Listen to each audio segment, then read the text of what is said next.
ভোরের আলোটা আস্তে আস্তে গ্রামের মাটিতে ছড়িয়ে পড়ছে। ঘাসের ওপর জমে থাকা শিশিরে সূর্যের আলো ঝিকমিক করছে।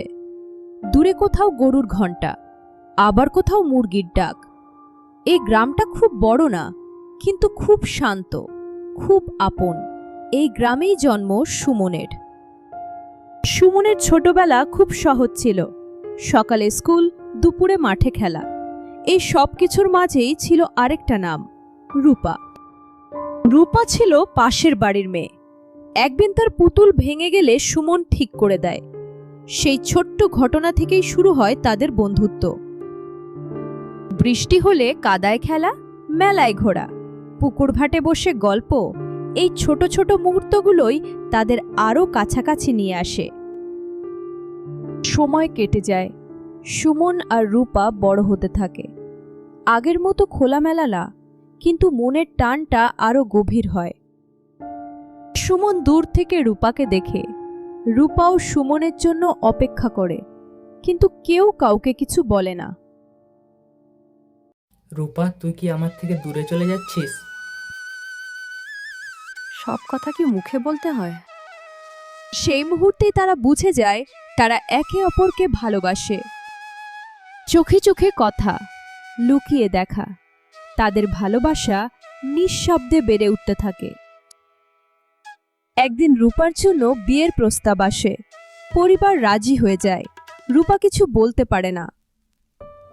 সুমন খবরটা শুনে ভেঙে পড়ে, কিন্তু কিছু বলতে পারে না, শুধু চুপ করে থাকে। আমি কিছু করতে পারলাম না। তুই সুখে থাকলেই আমি খুশি। কথাগুলো সহজ, কিন্তু ভিতরে ভিতরে দুজনেই ভেঙে যাচ্ছে। সুমন সিদ্ধান্ত নেয় সে নিজের জীবন বদলাবে। সে প্রমাণ করবে নিজেকে। দিন রাত পরিশ্রম, কষ্ট, ক্লান্তি, কিন্তু সে থামে না। কয়েক বছর কেটে যায়। সুমন এখন সফল, নিজের জায়গা তৈরি করেছে। একদিন রূপা আবার গ্রামে ফিরে আসে। তার চোখে আগের সেই হাসি নেই। কাঁচা রাস্তার পাশে দুজন আবার মুখোমুখি হয়। চোখে হাজার কথা। শেষমেশ পরিবারও বুঝতে পারে এই ভালোবাসা সত্যি।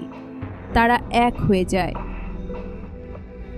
গ্রামের মানুষদের আশীর্বাদে সুমন আর রূপার নতুন জীবন শুরু হয়। ছোট্ট একটা ঘর, কিন্তু ভরা ভালোবাসায়। সকালে উঠেই রূপা উঠোনে ঝাড় দেয়। সুমন মাঠে কাজ করতে যায়, আর তাদের চোখে থাকে একরাশ শান্তি। একদিন বিকেলে সুমন রূপাকে নিয়ে যায় সেই পুরনো কাঁচা পথের পাশে। মনে আছে এখানে আমরা ছোটবেলায় দৌড় দিতাম? আর তুই সবসময় হারতিসও।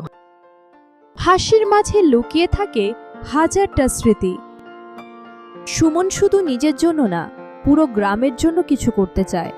সে একটা ছোট স্কুল বানানোর কথা ভাবে, যেখানে গ্রামের বাচ্চারা ভালোভাবে পড়তে পারবে। রূপা তার পাশে দাঁড়ায়, প্রতিটা স্বপ্নে সঙ্গ দেয়। কিন্তু জীবন তো সবসময় সহজ না। এক বছর খরার কারণে ফসল নষ্ট হয়ে যায়, টাকা কমে যায়, চিন্তা বাড়ে। আমরা আবার পারবো, আগেও তো পেরেছি। এই কথাগুলোই সুমনের শক্তি হয়ে দাঁড়ায়। সুমন আর রূপা একসাথে কাজ শুরু করে। রূপা হাতে কাজ নেয়, সুমন অন্য জায়গায় কাজ খুঁজে নেয়। কষ্ট থাকে, কিন্তু তারা আর একা না। ধীরে ধীরে সময় বদলায়, আবার ভালো দিন ফিরে আসে। ফসল ভালো হয়, টাকাও জমতে থাকে, আর সেই ছোট স্কুলটা সত্যি হয়ে দাঁড়ায়। আজ সেই স্কুলে অনেক বাচ্চা পড়ে, হাসে, খেলাধুলা করে। গ্রামের মানুষ সুমন আর রূপাকে সম্মান করে।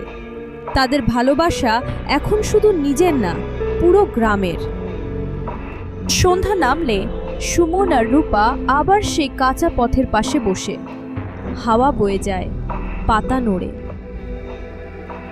সব কিছু যদি আবার শুরু করতে হতো, তোর সাথেই করতাম। আমিও।